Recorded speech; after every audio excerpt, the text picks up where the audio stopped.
Welcome to Srichakra news బులెటిన్ల ముందుగా headlines. భారీగా బంగారం పట్టుకున్న డైరెక్టర్ ఆఫ్ రెవెన్యూ ఎన్ఫోర్స్మెంట్ అధికారులు.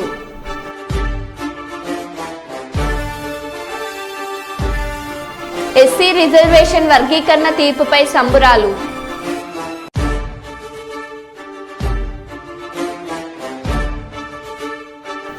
స్కిల్ యూనివర్సిటీకి భూమి పూజ చేసిన ముఖ్యమంత్రి Revanth Reddy net zero city పరిధిలో మరికొన్ని నిర్మాణాలకు శంకుస్థాపన.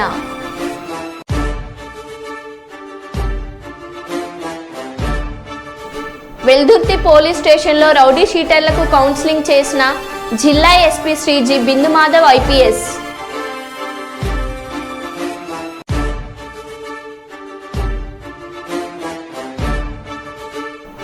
డీసీసీ డిఎల్ఆర్సీ బ్యాంకర్ల సమావేశంలో జిల్లా కలెక్టర్ శివశంకర్ లోతేటి ఆదేశాలు.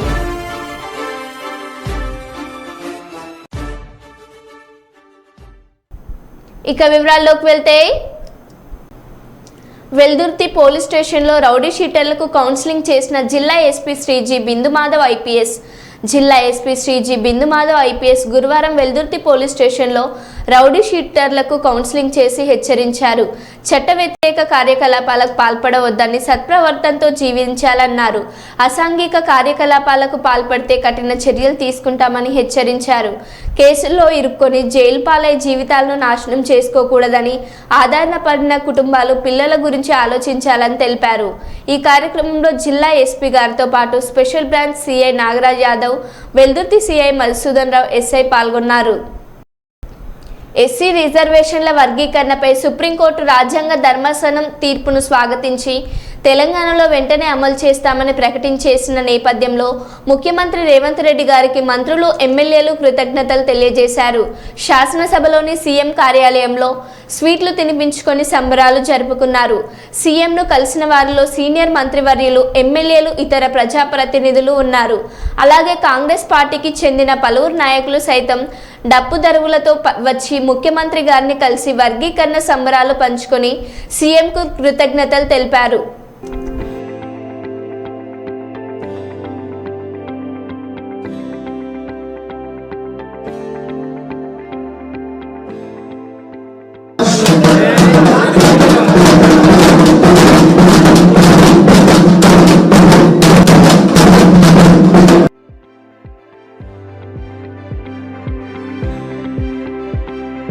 హైదరాబాద్ మాదాపూర్లోని హీరో రాజ్ తరుణ్ ఇంటి వద్ద అతని మాజీ ప్రేయసి లావణ్య ఆందోళన చేశారు. రాజ్తో మాట్లాడడానికి వచ్చానని, తలుపు తీసే వరకు అక్కడి నుంచి వెళ్ళనని అన్నారు.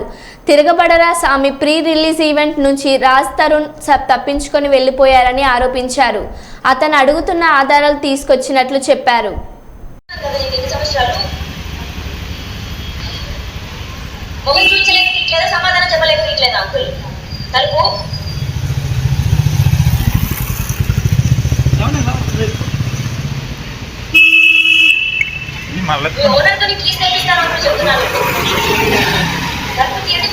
మాట్లాడడానికి వచ్చాను, చూడాలి.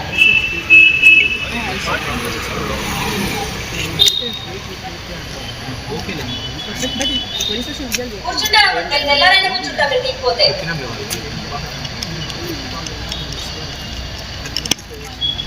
తీయండి, తలుపు తీయండి, నేను సౌండ్ తీయండి.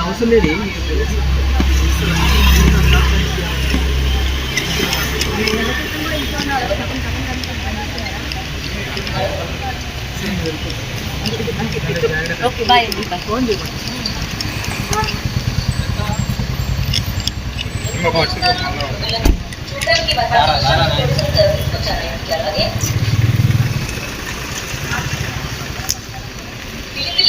ఉపాధి కోసం కువైట్ వెళ్లి ఇబ్బంది పడినటువంటి మహిళ ఏలూరు జిల్లా బుట్టాయిగూడెం మండలం మర్లగూడెం గ్రామానికి చెందిన తాటి సుంకరమ్మతో ఫోన్లో సంభాషించి సంబంధిత కన్సల్టెన్సీ వారితో కాన్ఫరెన్స్ మాట్లాడిన Polavaram MLA Shri చిరి Balaraju.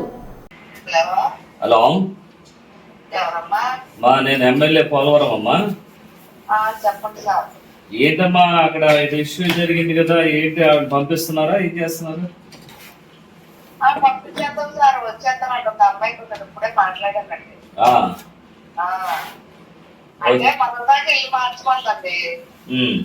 Madam sir మంచోళ్ళే, పెద్దమ్మ బాగానే ఉంది. ఆ రాలేదండి. అంటే సరేలే అమ్మ మరి అయితే మేడం సార్ మంచోళ్ళే, ముగ్గురు మనిషి ఉంటే ఇల్లు చాలా మంచిది, నాకు ఒకదానికి ఎక్కువైపోతున్నారంటే అదిగో వస్తుంది ఇదిగో వస్తుంది అంటారు కానీ పెద్దమ్మ రద్దలేదు అంటే నువ్వు శాఖరం అవ్వాలమ్మా అందుకనే ఇంకొక ఏమంటారు రద్దలేదు అని అంట. మేడంతో చెప్తే మేడం అడిగినా ఇంకో మనిషి వస్తుందని చెప్పేదండి ఆవిడ. సరే మీరేం చేస్తారంటే ఆవిడని అక్కడ నుంచి బయటకు తీసుకొచ్చి మన ఇండియాకి వచ్చేంత వరకు బాధ్యత మీదే. అలాగే సార్. ఆవిడ వచ్చిన తర్వాత ఆవిడ నాకు ఫోన్ చేయాలి. అలాగేనండి. సరే ఓకే అలాగే. హేమంత్ ఆవిడ బాధ్యత తీసుకొని పంపిస్తుందంట. ఓకే బయలుదేరు. కృష్ణమ్మకి జలహారతి ఇస్తున్న ముఖ్యమంత్రి శ్రీ నారా చంద్రబాబు నాయుడు గారు.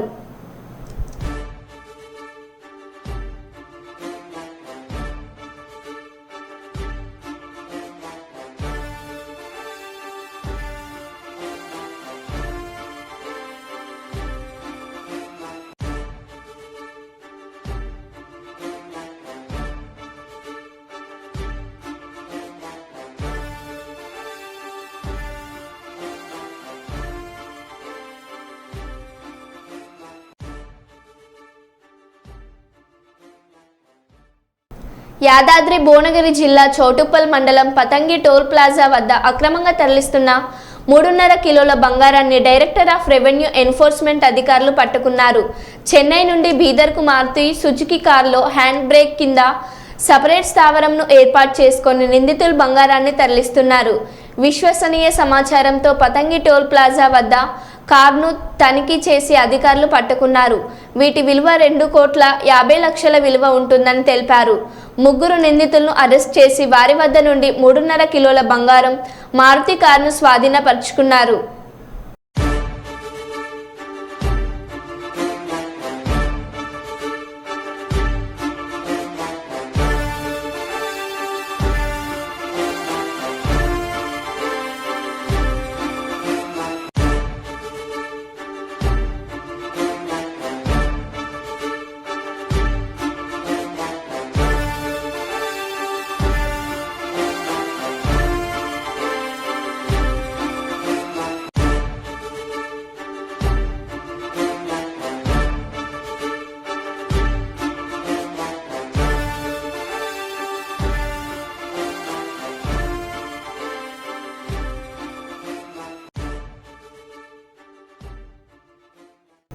న్యాయం ధర్మం గెలిచింది. 30 ఏళ్లుగా అనేక పోరాటాలు చేశాం.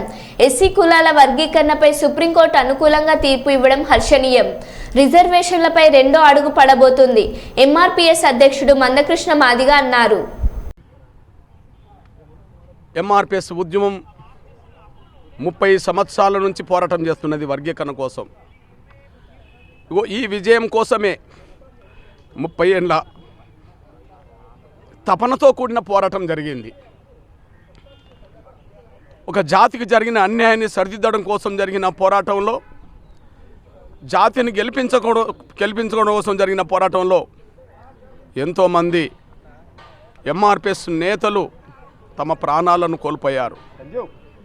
వారికి ఈనాటి విజయాన్ని అంకితమిస్తున్నాం.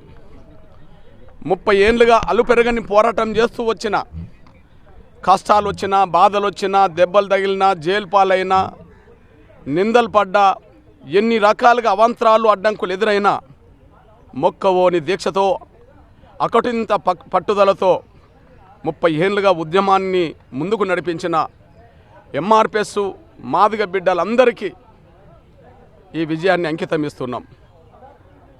అదే సమయంలో జాతి యావత్తు 30 ఏళ్ళు ఉద్యమం వైపే నిలబడ్డది. ఎన్నో కుట్రలు, ఉద్యమాన్ని దెబ్బతీసే కుట్రలు జరిగినాయి. ఎంతోమంది స్వార్థపరులు వెన్నుపోట్లు పొడవచ్చే ప్రయత్నం చేశారు. స్వార్థపరులైన పలుకుబడి వాళ్ళు అడ్డంకులు కల్పించే ప్రయత్నం చేశారు. అయినప్పటికీ సహనం కోల్పోకుండా, పట్టుదల వదలకుండా ఈ పోరాటాన్ని ముందుకు నడిపించాం. కర్నూలు రూరల్ మండలం ఎంఆర్ఓగా రమేష్ బాబు పదవి బాధ్యతలు చేపట్టారు. కర్నూలు రూరల్ మండలం పరిధిలోని అధికారులు ప్రజా సమస్యలను ఎప్పటికప్పుడు పరిష్కరించాలని కోరారు. ప్రభుత్వ కార్యక్రమాలన్నింటినీ సక్రమంగా నిర్వహించాలని అధికారులను కోరారు. గుడ్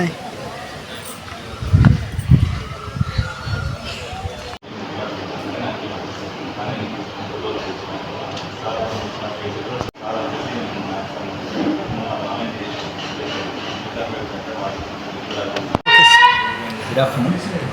ఈరోజే కర్నూలు రూరల్ మండల తహసీల్దార్గా బాధ్యతలు స్వీకరించడం జరిగింది. ఈ మండల పరిధిలో ప్రభుత్వ కార్యక్రమాలన్నీ కూడా ఎటువంటి ఇంటరప్షన్ లేకుండా కింద ఉన్నటువంటి స్టాఫ్ కోఆర్డినేషన్తో ప్రాపర్గా అన్నీ కూడా టైమ్లీ డెలివరీ ఉండేలాగా స్టెప్స్ తీసుకుంటానని తెలియజేస్తుంది. ఉపాధి కోసం కువైట్ వెళ్లి ఇబ్బంది పడినటువంటి మహిళ ఏలూరు జిల్లా బుట్టాయిగూడెం మండలం మర్లగూడెం గ్రామానికి చెందిన తాటి సుంకరమ్మతో ఫోన్లో సంభాషించి సంబంధిత కన్సల్టెన్సీ వారితో కాన్ఫరెన్స్ మాట్లాడిన పోలవరం ఎమ్మెల్యే శ్రీ చిరి బాలరాజు. హలో ఎవరమ్మా? నేను ఎమ్మెల్యే పోలవరం అమ్మా. చెప్పండి సార్. ఏంటమ్మా అక్కడ ఇష్యూ జరిగింది కదా, ఏంటి ఆవిడ పంపిస్తున్నారా, ఏం చేస్తున్నారు?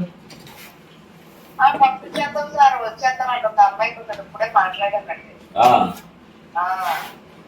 అంటే మన దాకా ఇల్లు మార్చుకోండి. మేడమ్మ సార్ మంచోళ్ళే, పెద్దమ్మ బాగానే ఉంది అనేదండి. అంటే సరేలే అమ్మ, మరి అయితే మేడమ్మ సార్ మంచోళ్ళే, ముగ్గురు మనిషి ఉంటే ఇల్లు చాలా మంచిది, నాకు ఒకదానికి ఎక్కువైపోతున్నారంటే అదిగో వస్తుంది ఇదిగో వస్తుంది అంటారు. కానీ పెద్దమ్మ అడ్డంకలేదు అంటే నువ్వు శేఖరం అవ్వదమ్మా, అందుకనే ఇంకొక ఏమంటారు అడ్డంకలేదు అని అంట.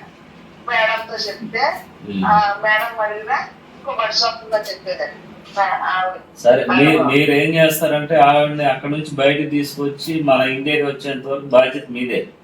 అలాగే సార్. ఆవిడ వచ్చిన తర్వాత ఆవిడ నాకు ఫోన్ చేయాలి. అలాగేనండి. సరే, ఓకే, అలాగే. హేమంత్, ఆవిడ బాధ్యత తీసుకొని పంపిస్తుందంట. ఓకే, బయలుదేరు. రామకుప్పంలో ఉద్రిక్తత, ఎమ్మెల్సీ భరత్ ని అడ్డుకున్న గ్రామస్తులు. కుప్పంలో వైసీపీ ఎమ్మెల్సీ భరత్ కి నిరసన సెగ. రామకుప్పంలో ఎంపీటీసీలు సర్పంచ్లను బుజ్జగించేందుకు ప్రయత్నం చేశారు. వైసీపీ హయాంలో అభివృద్ధి చేయకపోగా ఇప్పుడు అడ్డుకునేందుకు భరత్ ప్రయత్నిస్తున్నాడని ఆగ్రహం వ్యక్తం చేస్తున్న టీడీపీ శ్రేణులు. భరత్ నిర్వహిస్తున్న సమావేశంకు చేరుకున్న టీడీపీ కార్యకర్తలు భరత్ గో బ్యాక్ అంటూ నినాదాలు చేశారు. ఇన్ని రోజులు వదిలేసి ఇప్పుడెందుకు వచ్చావని అడ్డుకున్న రామకుప్పం ప్రజలు సంఘటన స్థలానికి చేరుకున్న పోలీసులు. అందుకే సార్ చెప్తున్నాను, ఆగండి ఒక నిమిషం. మీరు ఈ చట్టాన్ని అతిక్రమిస్తే మాత్రం ఖచ్చితంగా ఇబ్బంది పడాల్సిన వెళ్ళిపోతాం. ఈ రకంగా మాతో ఆర్గ్యూ చేసుకుని మీరు సాధించేది చట్టాన్ని గౌరవిస్తే మేము కూడా ఖచ్చితంగా మీకు ఏదున్నా కూడా మీది ఉంటాయి కాదని లేదు, కానీ ఏదైనా ఉంటే కూడా రాజకీయ పరంగా మాట్లాడతారు. కానీ చట్టాన్ని అతిక్రమిస్తే మాత్రం చట్టాన్ని మీ చేతులు తీసుకుంటే ఖచ్చితంగా మేము యాక్షన్ తీసుకోవాల్సిన అవసరం ఎంతైనా ఉంది. మీరు అర్థం చేసుకొని మాకు సహకరిస్తే సరాసరి మేము 100% ఓకేనా. దయచేసి అన్లాఫుల్ అసెంబ్లీ అయితే మాత్రం ఖచ్చితంగా చట్ట ప్రకారం మేము చర్య తీసుకోవడానికి ఎట్టి పరిస్థితుల్లో వెనకాడదు వేయం పోలీసులుగా. రైటా? సరే సార్. మేము ఆల్రెడీ మండల ఎగ్జిక్యూటివ్ మ్యాజిస్ట్రేట్ దగ్గర పర్మిషన్ తీసుకున్నాం. 144 కూడా ఇది చేసుకునే పరిస్థితి వస్తుంది. దయచేసి ఆ రకంగా మీరు ప్రవర్తించొద్దండి. మీకు ఏదైనా ఉన్నా ఎక్కడ మీరు మాట్లాడుకోవాలో ఏదైతే ఎమ్మెల్సీ గట్టైనా ఆ కౌన్సిల్లో మాట్లాడిస్తారా, లేకపోతే ఏదైతే ప్రజలతో మాట్లాడుకోవచ్చు. కానీ ఈ రకంగా ప్రాపర్టీస్లో ట్రెస్ పాస్ కావడం అనేది తప్పు, నేరం. రైటా? ప్లీజ్ దయచేసి సహకరించండి. Okay sir, thank you. మీరు మాట్లాడాలన్నా ఆయన వచ్చి మాట్లాడతారా? మాట్లాడండి. ఊరికి అనవసరమైన మాటలు మాట్లాడతారు.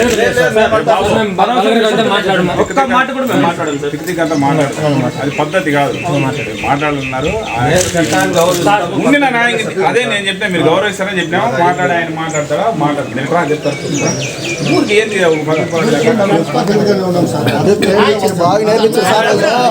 వాళ్ళ ప్రభుత్వంలో సూపర్ గా నేర్పించారు మాకు.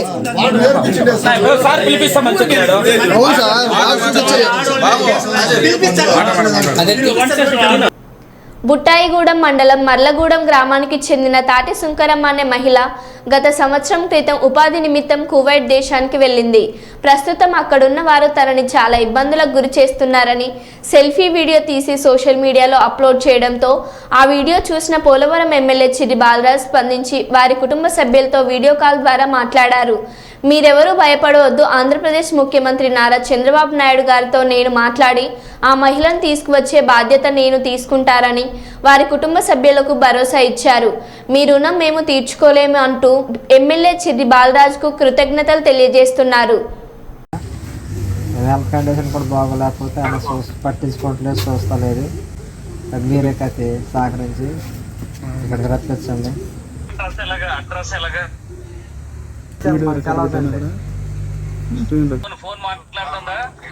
మాట్లాడుతుందండి. చెప్పండి, సరే. నేను చంద్రబాబు నాయుడు గారితో మాట్లాడి తెప్పిస్తాను. నేను మాట్లాడతాను ఇప్పుడు, రప్పిస్తా. సరేనా?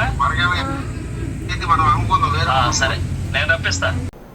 ఆగస్టు 1వ తేదీన చాలా మంచి రోజు అని ఉదయం 6 గంటలకే పెన్షన్ పంపిణీ చేసే కార్యక్రమానికి రాష్ట్ర ముఖ్యమంత్రి నారా చంద్రబాబు నాయుడు శ్రీకారం చుట్టారని తెలిపారు. పంపిణీ కార్యక్రమంలో మంత్రులు, ఎమ్మెల్యేలు, నేతలు, కార్యకర్తలందరూ పాల్గొనాలని ఆయన ఆదేశించారన్నారు. ఒక్క రోజులోనే 98% పూర్తి చేయడం గొప్ప విషయమని చెప్పారు. గత ప్రభుత్వంలో పెన్షన్లు 5-6 రోజుల నుండి పంపిణీ చేసి గొప్పలు చెప్పుకునేవారని ఎద్దేవా చేశారు. జగన్మోహన్ రెడ్డి మూర్ఖుడని, ఆయన ఎవరి మాట వినడని, ఆయన అనుకున్నదే చేసి ప్రజలని తీవ్ర ఇబ్బందులకు గురి చేశాడని విమర్శించారు. అనంతరం టీడీపీ మహిళా నాయకురాలు కప్పిర రేవతి మాట్లాడారు. ఈ కార్యక్రమంలో టీడీపీ నాయకులు, కార్యకర్తలు పాల్గొన్నారు. ఒక్క రోజులోనే దాదాపు 98% కంప్లీట్ చేస్తున్నాం. గత ప్రభుత్వం మేము బ్రహ్మాండంగా ఇచ్చామని 5 రోజులు 10 రోజులు చేశారు. అది కూడా వాలంటీర్ని వాళ్ళని పెట్టి.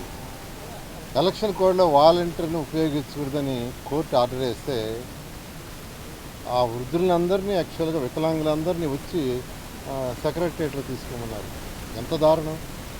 ఆ రోజు ముఖ్యమంత్రిగా ఆ రోజు చంద్రబాబు నాయుడు గారు చెప్పారు. ఏం చెప్పారంటే, ఎంతోమంది గవర్నమెంట్ ఎంప్లాయీస్ ఉన్నారు, వాళ్ళందరూ చేస్తారు కాబట్టి వాళ్ళని సచివాలయాలకు ఇచ్చి ఇబ్బంది పెట్టద్దు అని.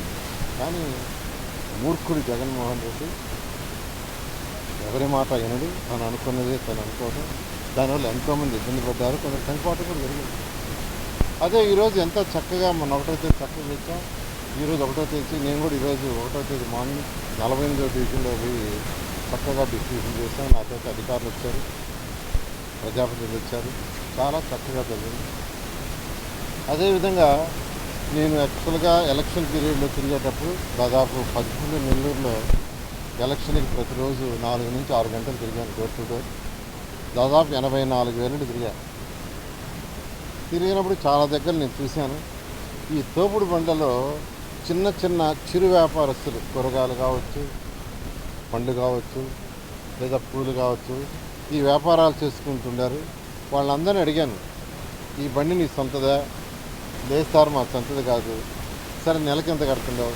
కొందరు వచ్చి రోజు 30 రూపాయలు కడుతున్నామని, కొందరు 40 రూపాయలు కడుతున్నామని, కొందరు 50 రూపాయలు కడుతున్నామని చెప్పడం జరిగింది. అంటే దాదాపు నెలకి 900 నుంచి 1500 వాళ్ళు బారు కడుతున్నారు. దాని మీద ఆ రోజు యాక్చువల్ రిక్వెస్ట్ చేశారు. రిక్వెస్ట్ చేసినప్పటి నుంచి ఎవ్రీ మంత్ ఒక 10 నుంచి 20 మంది యాక్చువల్గా ఈరోజు ఇస్తూ ఉన్నాం. దాదాపు ఇప్పటి వరకు 300 దాకా బండి ఇచ్చాము. నేను ఒకటే చెప్పా, ఎవరైతే వాడుక బండితో చిరు వ్యాపారస్తులు వ్యాపారం చేస్తున్నారో నెల్లూరు సిటీలో వాళ్ళందరికీ ఇస్తానని చెప్పాను. మాట తప్పను. ఇవాళ కూడా ఒక 20 ఇచ్చారు, మరొక 20 కూడా రెడీ అయ్యింది. నెక్స్ట్ వీక్ ఆ 20 కూడా ఇవ్వడం జరుగుతుంది. అదేవిధంగా స్కిల్ డెవలప్మెంట్, నేను ఎలక్షన్స్కి ముందే చెప్పాను, మహిళలకి, జెంట్స్కి, అందరికీ ఎవరైతే కష్టపడి పనిచేశారో వాళ్ళందరికీ స్కిల్ డెవలప్మెంట్ చేసి వాళ్ళు చదువుకున్న రీతిలో దాని ప్రకారం వాళ్ళకి ట్రైనింగ్ ఇస్తామని చెప్పాను. దాని మీద ఉద్యోగం కల్పిస్తానని చెప్పాను. నేను నిజంగా ఎంత హ్యాపీ అంటే అంత హ్యాపీ. ఇప్పుడే ఉన్నారు అమ్మాయి, ఇక్కడ అమ్మాయిలు రమణ చాట్ తీసుకురామను. నారాయణ ఇంజనీరింగ్ కాలేజీలో 80 మందిని 42 బ్యాచ్లు చేసి ఒక 80 మందికి 40 రోజులు ట్రైనింగ్ ఇచ్చారు.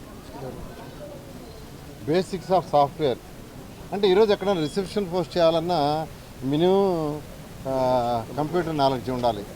40 రోజులు, రోజు 4 గంటలు ఇచ్చారు. వాళ్ళకి ట్రైనింగ్లో కూడా ఒక 10,000 స్టైఫండ్ ఇస్తానని చెప్పాను. దాని ప్రకారం వాళ్ళందరికీ ఇవ్వడం జరిగింది.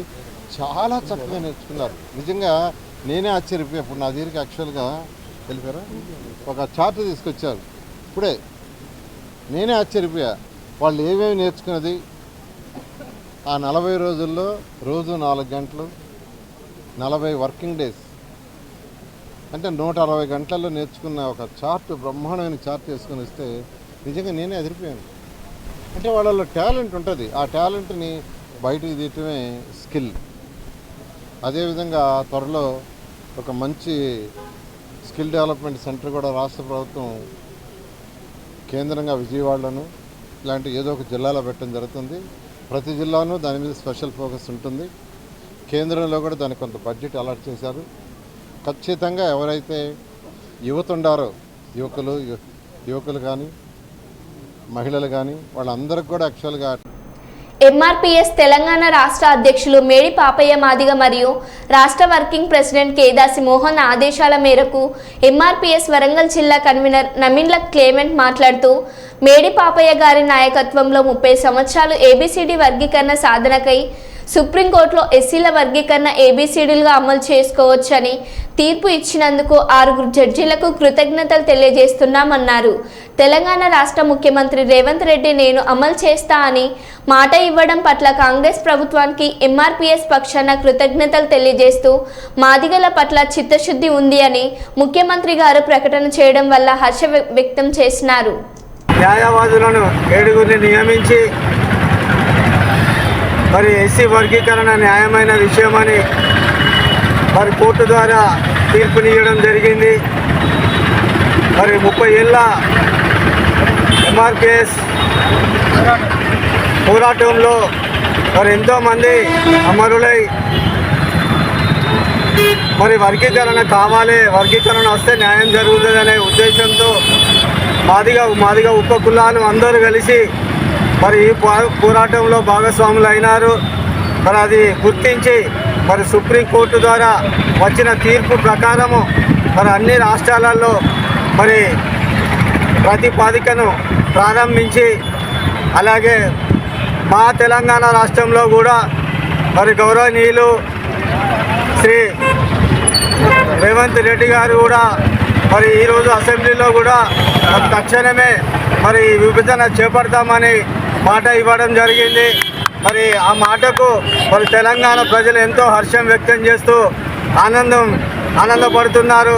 మరి రేవంత్ రెడ్డి గారు కూడా ఇంత త్వరగా మరి దాని మీద మరి చర్యలు ప్రారంభించాలని కూడా అసెంబ్లీలో చెప్పడం అయినది. మరి మా యొక్క జాతి పక్షాన, మా యొక్క ఎంఆర్పిఎస్ పక్షాన మరి రేవంత్ రెడ్డి గారికి కృతజ్ఞతలు తెలియజేస్తూ మరి ఈ యొక్క తీర్పును మరి వెంటనే మరి చేపట్టి మరి మాదిగ ఉపకులాలకు న్యాయం చేయవలసిందిగా కోరుతూ జై భీమ్, జై మాదిగా, జై మాదిగా. హైదరాబాద్, సికింద్రాబాద్, సైబరాబాదులకు దీటుగా ఆధునిక మౌలిక సదుపాయాలతో అత్యాధునికంగా 4వ నగరాన్ని నిర్మించి తీరుతామని ముఖ్యమంత్రి రేవంత్ రెడ్డి చెప్పారు. ముచ్చెర్ల ప్రాంతంలో health tourism hub, sports hub, education hub వంటి వాటిని అభివృద్ధి చేయడం పక్కనే అమన్గల్ అర్బన్ అడవుల్లో నైట్ సఫారీ పెట్టడం వంటి వాటితో మొత్తంగా ఈ ప్రాంతాన్ని ప్రపంచ స్థాయి నగరంగా తీర్చిదిద్దుతామని వివరించారు.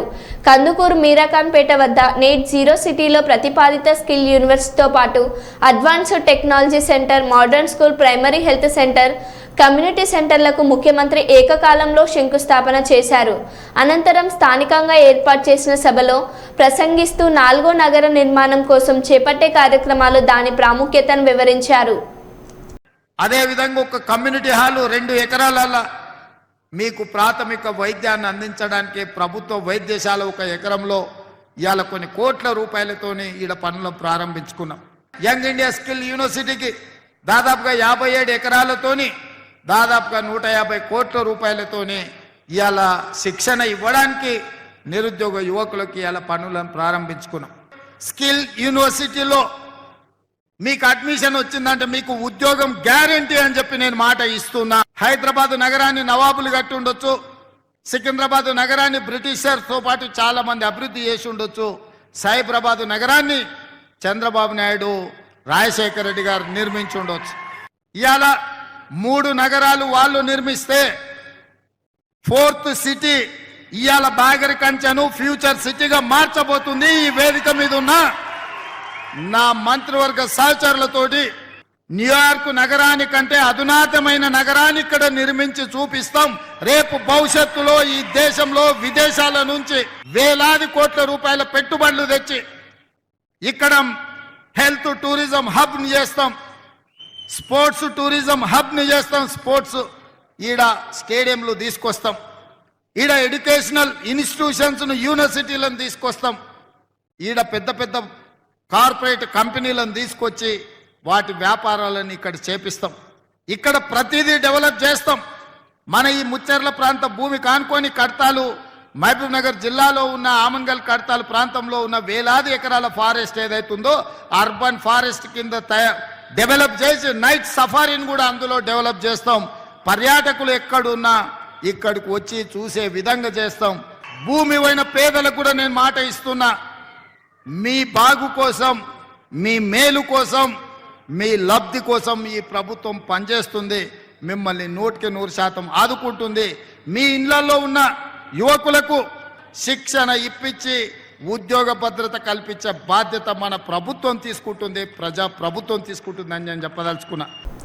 తెలంగాణ ప్రజాప్రభుత్వం అత్యంత ప్రతిష్టాత్మకంగా చేపట్టిన యంగ్ ఇండియా స్కిల్ యూనివర్సిటీకి పునాది పడింది. రంగారెడ్డి జిల్లా కందుకూరు మండలం మీరాఖాన్పేటలో స్కిల్ యూనివర్సిటీకి ముఖ్యమంత్రి రేవంత్ రెడ్డి భూమి పూజ నిర్వహించారు. స్కిల్ యూనివర్సిటీకి సంబంధించిన బిల్లుకు శాసనసభలో ఆమోద ముద్ర పడిన కొద్దిసేపటికే భూమి పూజ నిర్వహించారు. నేట్ జీరో సిటీ పరిధిలో ప్రతిపాదిత స్కిల్ యూనివర్సిటీతో పాటు advanced technology centre, modern school, primary health centre, community సెంటర్లకు కూడా సీఎం శంకుస్థాపన చేశారు. ఈ కార్యక్రమంలో ఉప ముఖ్యమంత్రి బట్టి విక్రమార్క, శాసనసభ స్పీకర్ పరిశ్రమలు, ఐటీ శాఖ మంత్రివర్యులు మరియు మంత్రులు, ఎమ్మెల్సీలు, ఎమ్మెల్యేలు పాల్గొన్నారు.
మరో బులెటిన్లో మళ్ళీ కలుద్దాం. Stay tune.